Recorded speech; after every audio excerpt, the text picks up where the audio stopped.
नमस्कार. तर पिंगा ग पोरी पिंगा या मालिकेच्या आजच्या भागात आपण पाहणार आहोत की मनोज आता वल्लरीला म्हणतो की वल्लरी, तू दादाच्या नावावर हे घर कसं काय करू शकतेस. यावर वल्लरी मात्र फक्त मनोजकडे बघत असते. आता मनोज वल्लरीला समजावत म्हणतो की वल्लू, हे घर तू दादाच्या नावावर करायचं नाही आहे.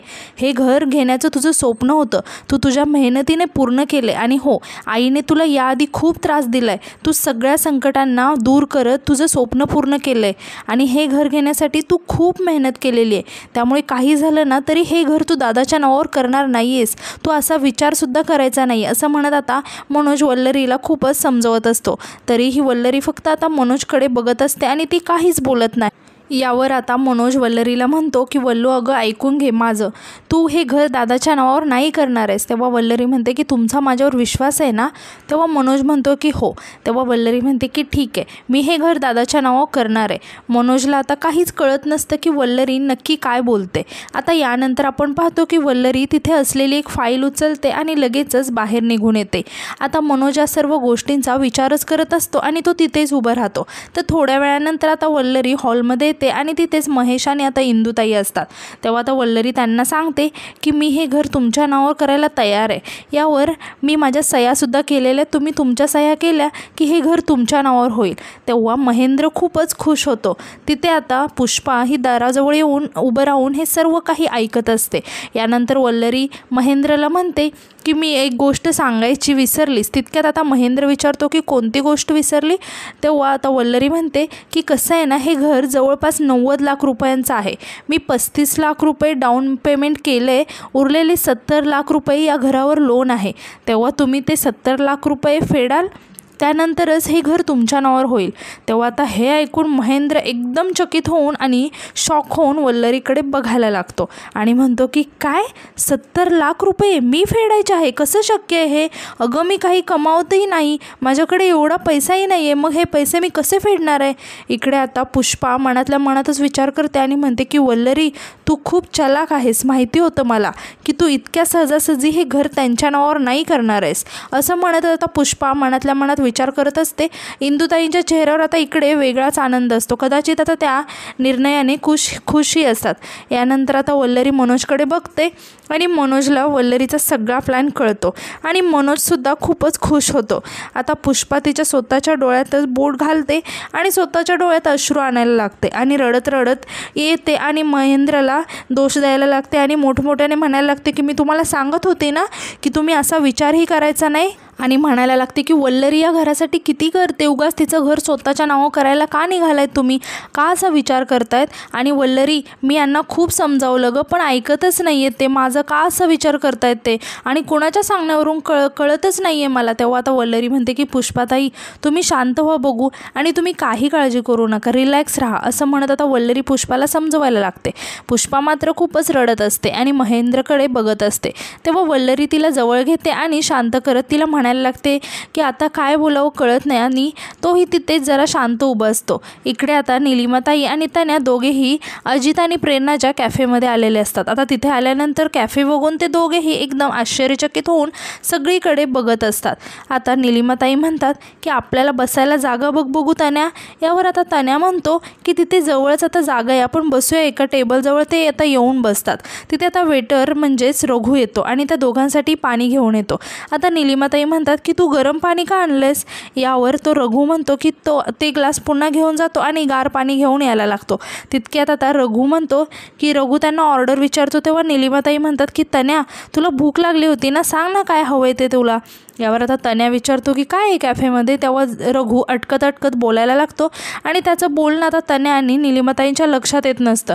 आता तो अटकत बोलत असताना आता निलिमाताई मुद्दामूनच रघुवर हसायला लागतात आणि त्याची गंमत उडवायला लागतात आणि म्हणतात की बाबा, तू बोलतोयस की शब्द गिळतोयस. तरी आता रघु मात्र बोलण्याचा प्रयत्न करत असतो आणि तो अडकत बोलत असताना तन्या म्हणतो की काका काय सांगायचं नक्की तुला.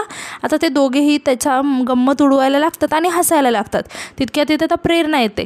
आता प्रेरणा ही सगळी गंमत बघते. आता प्रेरणाला खूपच राग येतो आणि ते तन्या रघुची मस्करी करतो हे बघून प्रेरणाला राग अनावर होतो आणि ती रागातच तन्याजवळ येते आणि म्हणते की तन्या काय चाललंय तुझं आणि तू रघुची मस्करी का करतोयस? अरे तो प्रयत्न तरी करतोय आणि त्याला बोलण्यात जरा प्रॉब्लेम आहे म्हणून तुम्ही त्याची मस्करी कराल का? यावर तनया म्हणतो की आम्ही फक्त थोडीशी चेष्टा केली त्याची. त्यानंतर प्रेरणा म्हणते की रघु बोलण्यात अडकतो ना तरी त्याने त्याचे प्रयत्न सोडलेले नाही आहेत.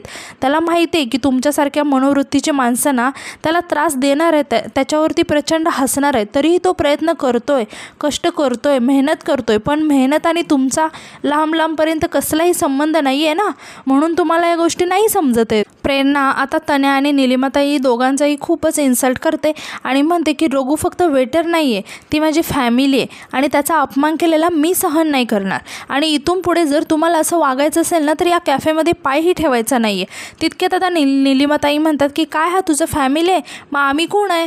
त्यावर प्रेरणा म्हणते की तुम्ही जर असंच वागणार असाल ना तर मला तुमच्यासारखी माणसं जवळ नकोच आहेत.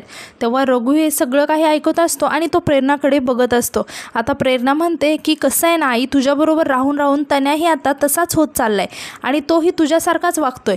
तन्या मात्र फक्त प्रेरणाकडे बघत असतो. आता प्रेरणा म्हणते की कुणाच्या व्यंगावर हसणं हे कितपत योग्य आहे? त्याला तुम्ही त्रास देताय आणि माझा स्टाफ बरोबर माझ्या कॅफेमध्ये येऊन जर तुम्ही असं वागत असाल ना तर तुम्ही इथे यायची काहीही गरज नाही आहे. तेव्हा यावर निलिमाताई म्हणतात की म्हणजे आता तू मला बोलणार आहेस, तुझ्या आईला बोलणार आहे?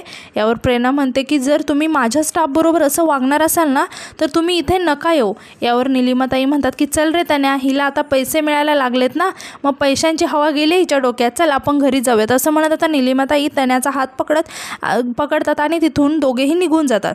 आता रघुही तिथून निघायला लागतो. तितक्यातच प्रेरणा रघुला थांबवते आणि त्याला हात जोडून त्याला म्हणायला लागते की रघु मला माफ कर आणि त्यांच्या वतीने मी माफी मागते, पण तू प्रयत्न करत राहा, तू कष्ट करतोयस ना, मला दिसते ते. असं म्हणत प्रेरणा आता रघुची माफी मागते. त्यानंतर रघु प्रेरणाला म्हणतो की काहीच हरकत नाही, परंतु प्रेरणा रघुला समजवते आणि म्हणते की अशा वृत्तीच्या माणसांच्या वागण्यामुळे ना तू तुझा कॉन्फिडन्स कमी करू नकोस, तू नेहमी असेच प्रयत्न करत राहा. असं म्हणत ती रघुशी बोलत असते. आता रघु प्रेरणाचे आभार मानतो, तिचं बोलणं शांततेत ऐकत असतो. त्यानंतर आता तो त्याचं काम करायला निघून जातो. आता प्रेरणाही तिचं काम करायला लागते.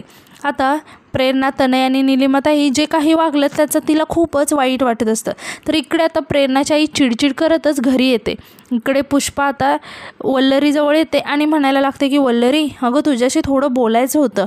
त्यानंतर आता तिच्या लक्षातही येतं की वल्लरी काम करते. लगेचच पुष्पा म्हणते की सॉरी तू काम करतेस ना आणि उगाचच मी तुला डिस्टर्ब करते. तेव्हा वल्लरी म्हणते की नाही हो पुष्पाताई, बोला ना, कशासाठी आलात तुम्ही?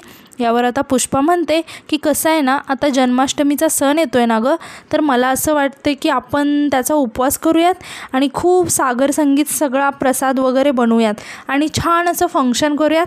तेव्हा वल्लरी म्हणते की तुम्ही मोठे आहात, तुम्ही निर्णय घ्या, मी तुम्हाला साथ देईन आणि कसलीही मदत लागली ना तरी मला सांगा. तेव्हा पुष्पा म्हणते की हो ठीक आहे, मी बाजारात जाऊन सगळं काही सामान घेऊन येत आणि आपण खूप छान हा कार्यक्रम करूयात आणि मला असं वाटतं की आपण ही पूजा सगळी काही छान प्रकारे पार पाडली ना तर यावर्षी तुझ्या नाही तर माझ्या पोटी बाळकृष्ण जन्माला येईलच आणि आपल्या घरात पाळणा हलेल. तेव्हा आता वल्लरी म्हणते की पुष्पाताई, कसं आहे ना, माझ्या वागण्यामुळे महेंद्रदादा चिडलेत, पण तुम्हाला राग तर आलेला नाही आहे ना? तेव्हा पुष्पा म्हणते की नाही गं वल्लरी, तू या घरासाठी किती करतेस, खरं तर माझ्या बहिणींमुळे यांची काय अवस्था झाली होती ते कळतंय गं. यावर आता वल्लरी म्हणते की ताई, तुम्ही महेंद्रदादांना सांभाळलं, आमच्या घराला सांभाळलं, खरंच तुमचे आभार. तेव्हा आता पुष्पा म्हणते की वल्लरी, पण मी तुला शेवटचं सांगते, आता यांनी कितीही हट्ट केला ना की हे घर त्यांच्या नावावर करायचं तर तू तो विचारही मनात आणू नकोस. असं म्हणत आता पुष्पा गोड वल्लरीशी बोलायला लागते आणि आता तिथून ती निघून जाते. इकडे आता निलिमाताई चिडचिड करत घरी येतात. तेव्हा प्रेरणाचे वडील म्हणतात की प्रेरणाचं काही चुकलेलं नाही, तुम्हीच तिथे जाऊन काहीतरी गोंधळ घातला असेल. त्यांच्या आता आवाजाने अजित तिथे येतो आणि विचारायला लागतो की काय झालंय. यावर आता प्रेरणाची आई रडत म्हणते की प्रेरणाने माझा आणि तन्याचा दोघांचाही त्या वेटरसमोर अपमान केलाय. तेव्हा अजित म्हणतो की नक्की काय झालंय. तेव्हा आता निलिमाताई सांगतात की बघा ना, तिने आम्हाला कॅफेमध्ये यायला सुद्धा नकार दिलाय, तिला आता आम्ही सहनसुद्धा होत नाही, असं म्हणून ती सगळं घडलेला प्रकार सांगायला लागते. तेव्हा आता प्रेरणाचे वडील म्हणतात की माझी प्रेरणा कधीच चुकणार नाही, तुम्हीच काहीतरी तिथे जाऊन गोंधळ घातला असेल म्हणून प्रेरणा तुमच्यावर चिडली आणि तन्याचं काय, तन्याही आता तुझ्या संगतीत राहून तुझ्यासारखाच वागायला लागलाय, त्याला तरी कुठे मेहनत करायची माहिती. असं म्हणत आता प्रेरणाचे बाबा त्या दोघांनाही बोलायला लागतात. आता अजित त्यांना शांत राहण्यासाठी सांगत असतो, परंतु आता निलिमाताई जोरजोरात रडत असतात आणि प्रेरणाचे गाऱ्हाणे अजितजवळ सांगत असतात. तेव्हा प्रेरणाचे बाबा म्हणतात की उगाच तू जावई बापूंचे कान भरू नकोस हा निलिमा. तितक्यात आता तिथे प्रेरणा येते आणि प्रेरणा म्हणते की आई, आणि तू जर अशीच वागणार असशील ना तर मला तुझ्याशी काही एक संबंध ठेवायचा नाही आहे. मला माहिती होतं की तू अशीच वागणार आहे. कसं आहे ना, मला थोडीशी जाणीव होती. मला वाटत होतं की तू थोडी तरी सुधारली असशील गं, परंतु काही एक फरक पडलेला नाही आहे तुझ्यात. आणि तण्याचं काय गं, तो तुझ्याबरोबर राहून तुझ्या संगतीत राहून तुझ्यासारखाच वागायला लागला आहे. त्यालाही आता चांगलं वाईट हे कळतच नाही आहे. तोही लोकांची मस्करी करायला लागला आहे. तितक्यात आता अजित म्हणतो की प्रेरणा, अगं तू मोठ्यांचा अपमान करतेस, त्या तुझ्यापेक्षा मोठ्या आहेत, तू कुणाशी बोलते, एवढं तरी भान ठेव. तरीही प्रेरणा म्हणते की अजित थोडा वेळ शांत राहा, मला आज यांच्याशी नीट बोलू द्या. तितक्यात आता ती निलिमाताई वरती चिडायला लागते आणि आता यावर अजित म्हणतो की प्रेरणा, माझ्या घरात मी हे सगळं काही खपवून घेणार नाही आहे, माझ्या घरात असं हे बोलायचं नाही आहे. तितक्यात प्रेरणाला हे अजितचं हे असं बोलणं ऐकून खूप राग येतो आणि तिला खूप वाईटही वाटतं. आता अजित जवळ येते ती आणि म्हणायला लागते की काय म्हणाला, तुझं घर, असं म्हणत प्रेरणा रागाने तिथून निघून जाते. आता निलिमाताई आणि तन्या एकमेकांकडे बघून हसायला लागतात आणि खूपच खुश झालेले असतात. दुसरीकडे आपण पाहतो की इंदुताई आणि महेंद्र बाजारातून भाजीपाला घेऊन घरी येतात. आता इंदुताई म्हणते की खूप महाग झालाय ना भाजीपाला, आणि किती थकायला होतं चालून चालून, पाय दुखायला लागले. तेव्हा आता वल्लरी तिथेच बसलेली असते आणि ती म्हणते की काय झालं सासूबाई, थांबा मी तुमच्यासाठी पाणी घेऊन येते. तेव्हा आता इंदुताई म्हणतात की तू बस गं, जा माझ्यासाठी पाणी घेऊन ये महेंद्र. आता महेंद्र लगेचच पाणी घेऊन येतो आणि इंदुताईला म्हणतो की भाज्यांचे भाव किती वाढलेत ना, गरिबाने काय भाज्याच खाऊ नये का? मला तर वाटतं की गरीब कसे जगणार आहेत, भाज्यांशिवाय तर होणारच नाही. तितक्यात आता इंदुताई म्हणतात की भाज्यांचे भाव बघितले ना तर मला काही कळतच नाही, गरीब कसे जगत असणार. तितक्यात महेंद्र म्हणतो की हो ना, भाजी घेतल्याशिवाय तर पर्यायच नाही आहे. तितक्यात आता वल्लरी म्हणते की मला काय वाटतं, आपण जर भाजीपाल्याचा बिझनेस केला तर, आणि ती महेंद्रला विचारायला लागते, महेंद्र दादा तुम्ही हा बिझनेस सुरू केला तर. यावर आता महेंद्र म्हणतो की मला बिझनेस सुरू करायला काहीच हरकत नाही आहे, पण कसं आहे ना, आता बिझनेस सुरू करायचं म्हणजे भांडवल लागेल आणि भांडवल मला तुम्हीच देऊ शकता. तेव्हा तुम्ही जर भांडवल पुरवणार असाल ना तर मी जळगाववरून भाज्या घेऊन येईल आणि इथे विकीन, आपल्याला भरपूर फायदा होईल त्याचा. यावर वल्लरी म्हणते की आयडिया तर खूप चांगली आहे, मी रात्री यांच्याशी बोलून बघते आणि मग तुम्हाला सांगते की काय होतं पैशांचं. तेव्हा आता महेंद्र म्हणतो की ठीक आहे वल्लरी, मला सांग पुष्पा कुठे गेले आणि ही आनंदाची बातमी मी तिला जाऊन सांगतो ना. असं म्हणत महेंद्र आता पुष्पाला विचारायला लागतो की ती नक्की कुठे गेले. तितक्या वल्लरी म्हणते की ताई ना मंदिरात गेल्यात, येतीलच इतक्यात. तेव्हा आता महेंद्र जरा विचारात पडतो आणि म्हणतो की आई ही रोज रोज अशी कुठे मंदिरात जाते का आणि किती देवपूजा करणार आहे, काय चाललंय का हिचं, नक्की कुठे गेले ही आणि मंदिरात. असं म्हणत आता महेंद्र पुष्पाची चौकशी करत असतानाच वल्लरीला मात्र हे ऐकून हसायला येतं आणि तिथेच आजचा एपिसोड संपतो. तर उद्याच्या एपिसोडमध्ये आपण असं पाहणार आहोत की वल्लरी छोटासा बाळकृष्णाची मूर्ती घेऊन घरी येते आणि ती इंदुताईंना दाखवते. आता इंदुताई ती बाळकृष्णाची मूर्ती बघून खूप खुश होते आणि त्याकडे बघून जरा इमोशनलसुद्धा होते आणि देवाजवळ प्रार्थना करते की देवा तुझ्यासारखा छोटासा बाळकृष्ण आमच्या घरी येऊ दे. तेव्हा पुष्पा मनातल्या मनात विचार करते की वल्लरी तुझ्या प्रत्येक सुखाच्या आड मी येणार आहे, तुला कुठलंही सुख मिळू देणार नाही आहे. आणि ती रागातच वल्लरीकडे बघायला लागते आणि आजचा एपिसोड तिथेच संपतो. आजचा एपिसोड तुम्हाला कसा वाटला हे कमेंटमध्ये नक्की सांगा आणि उद्याच्या नवीन एपिसोडसाठी आपल्या चॅनलला सबस्क्राईब करायला विसरू नका. धन्यवाद.